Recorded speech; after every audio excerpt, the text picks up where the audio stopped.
Napoleon Bonaparte. That name makes you think of big dreams, amazing military smarts, and, sadly, a tragic ending. He was born on August 15th, 1769 in Ajaccio, Corsica. Now get this, Corsica had just been taken over by France, so Napoleon was born into a newly conquered land. His family wasn't super rich or powerful, but they were respected in Corsica. They were kind of like minor nobles. This gave young Napoleon a sense of pride and big dreams. He wanted to do great things. He had a lot of brothers and sisters, but he was especially close to his brother Joseph. Corsica, with its rough terrain and dramatic history, made Napoleon tough and clever. These traits would really help him later on. Even as a little kid, Napoleon loved to learn. He couldn't get enough. His parents saw how smart he was, so they made a tough choice. They sent him to mainland France to get a good education. Leaving his family and home behind was hard, but it was a super important moment in his life. In France, he learned about new ideas and different ways of life. But the most important thing he discovered was the French military. And guess what? He would eventually become its greatest leader.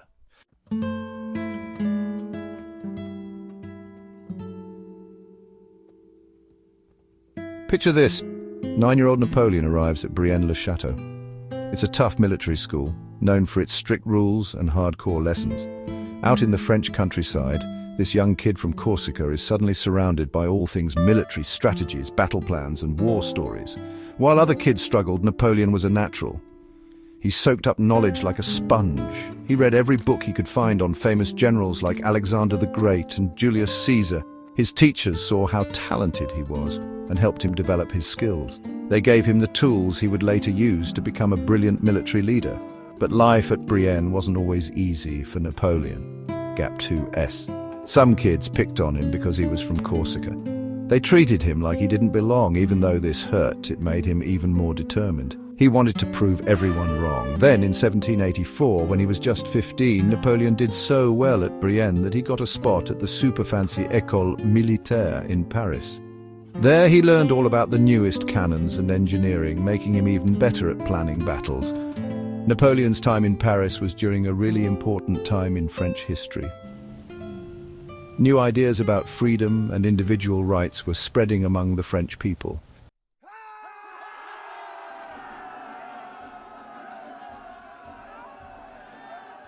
Okay, so picture this, 1793. France is like totally in chaos, right? The French Revolution is still going strong. Royalists, those guys who wanted the king back, they teamed up with some other countries and took over Toulon. Super important port city, you know?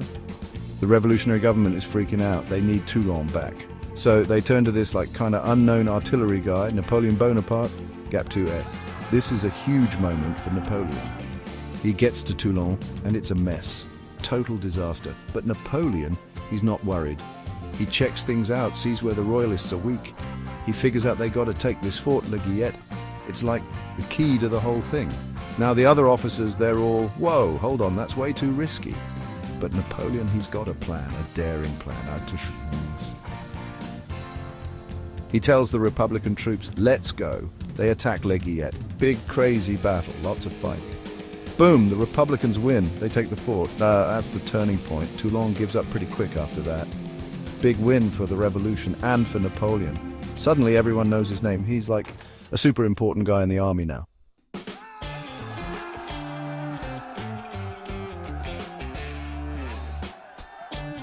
So after Toulon, Napoleon was becoming super famous. In 1796, he was only 26 years old, but guess what? He was put in charge of the army of Italy. This was a really big deal for his career. Now, the army of Italy wasn't doing so well. They were sad, didn't have good stuff, and were running out of supplies. But Napoleon wasn't worried. He was full of energy and believed in what they were fighting for, and he made the army believe it too.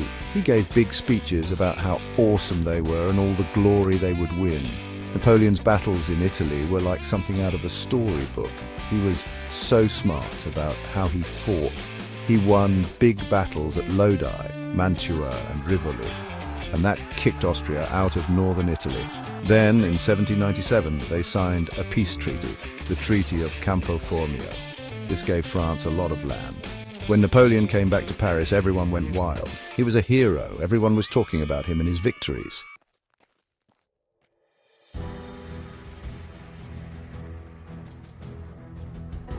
Picture this, it's 1799. Napoleon comes back to France, and France, it's a mess, a total mess. The government, called the Directory, was supposed to be in charge after all that scary reign of terror stuff, but they weren't doing a good job, not at all. France was tired. Years of fighting and arguing. Everyone just wanted things to be calm again. Napoleon saw his chance. He knew people wanted a strong leader, so he started planning his way to the top. Clever, right? When he got to Paris, people didn't know what to think. Some were curious, some were nervous, and some were, well, maybe a little hopeful. Even though he left his army behind in Egypt, which wasn't a very nice thing to do, people still thought he was a great general. He was good at making friends with the important people in Paris. He knew how to play the game. Then, on November 9th, 1799, Napoleon did something really bold. He took over the government. It was a surprise attack, planned very carefully. We call it a coup d'etat. This big moment, the coup of 18 Brumaire, changed everything. It basically ended the French Revolution.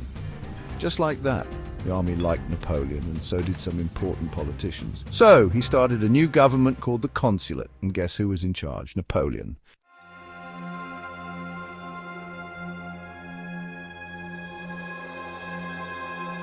As Section 6, the retreat from Moscow, a harrowing saga of survival.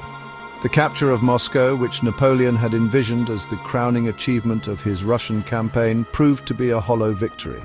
The Russians, rather than surrendering their ancient capital, set fire to the city, denying Napoleon the satisfaction of a triumphant entry and leaving his armies stranded amidst the ruins of a burning metropolis. Faced with the prospect of a winter spent in a devastated city hundreds of miles from friendly territory, Napoleon made the agonizing decision to retreat. The retreat from Moscow, which began in October 1812, became a harrowing saga of survival against overwhelming odds. The French army, already weakened by disease, hunger, and exhaustion, faced constant harassment from Cossack cavalry and attacks from Russian forces determined to prevent their escape. The relentless cold, the lack of food and supplies, and the constant threat of death from exposure or enemy action took a heavy toll on the morale and discipline of the retreating army. The once grand Grande Armée, reduced to a shadow of its former self, staggered westward, leaving a trail of dead and dying in its wake. The crossing of the Berezina River, a frozen hellscape choked with ice floes and the bodies of men and horses, became a symbol of the horrors endured during the retreat. Of the more than 600,000 men who had marched into Russia with Napoleon, only a fraction, estimated to be around 100,000, straggled back across the Niemen River in December 1812, their ranks shattered, their spirit broken. The Russian campaign, a testament to the hubris of one man and the resilience of a people defending their homeland, marked a turning point in Napoleon's fortunes. The myth of his invincibility had been shattered, his aura of invincibility irrevocably tarnished. The retreat from Moscow, a tale of human suffering and military disaster, signaled the beginning of the end for Napoleon's empire.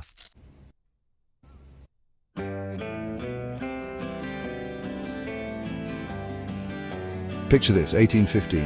One of the boldest moves in history is about to happen. It shows just how charismatic Napoleon was, how much he believed in his destiny, and how divided France really was. On February 26, 1815, Napoleon, with a few loyal friends, snuck off the island of Elba on a ship called the Inconstant. He was sailing back to France for, well, let's just say a very important meeting with destiny.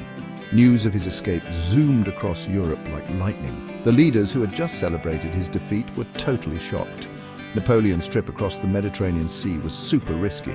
Ships loyal to the king, Louis XVIII, were looking for him. They wanted to stop him from getting back to France, but you know what? Luck was on Napoleon's side. Using his smart, some luck, and his amazing ability to get people to follow him, Napoleon dodged those ships.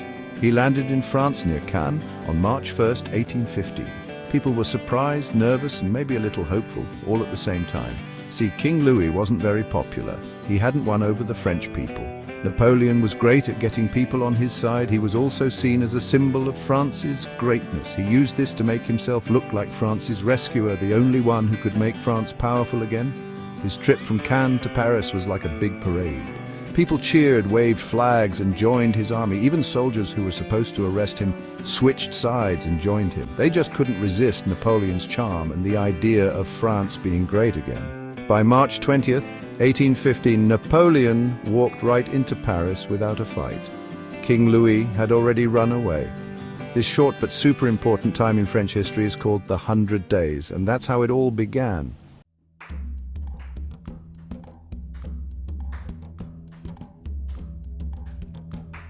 A legacy forged in history's crucible. Now, Napoleon wasn't perfect. His time as ruler had some dark sides. He was always at war. His ambition caused millions of deaths and lots of suffering. He conquered many lands, and sometimes people were happy at first because he freed them from bad rulers, but in the end he just wanted to control everything and make everyone follow his rules. He tried to stop Great Britain from trading with anyone. This was called the Continental System, but it didn't work. It hurt everyone in Europe and made them angry at France. Then, in 1812, Napoleon invaded Russia. It was a big mistake. He thought he was unbeatable, but he was wrong. This invasion was the disaster and led to his downfall. The invasion of Russia was terrible. Books, paintings, and music all tell the sad story of what happened there. It reminds us of the terrible price people paid for Napoleon's ambition. Even though he caused a lot of suffering, people are still fascinated by Napoleon. He's a huge figure in history. When we think of him, we think of ambition, military genius, and the power he had. His story is like a warning. It shows us how good and bad things can happen at the same time. It teaches us about how tempting power can be, and how even controversial people can leave a big mark on the world. Napoleon changed how wars are fought. He was all about moving quickly, surprising the enemy, and winning decisively. He was really good at using cannons. He knew how to inspire his soldiers, and he was a master of getting supplies where they needed to be. He changed warfare forever, and his ideas influenced the big wars of the 1800s and 1900s. Even today, military schools all over the world still study Napoleon's battles to learn from him. Napoleon's legacy is a mix of good and bad. It shows us the power of ambition, how ideas can change the world, and why we're still so interested in this complicated and influential man. His story still matters today. It reminds us that power is complicated, glory is tempting, and humans can do amazing things and terrible things.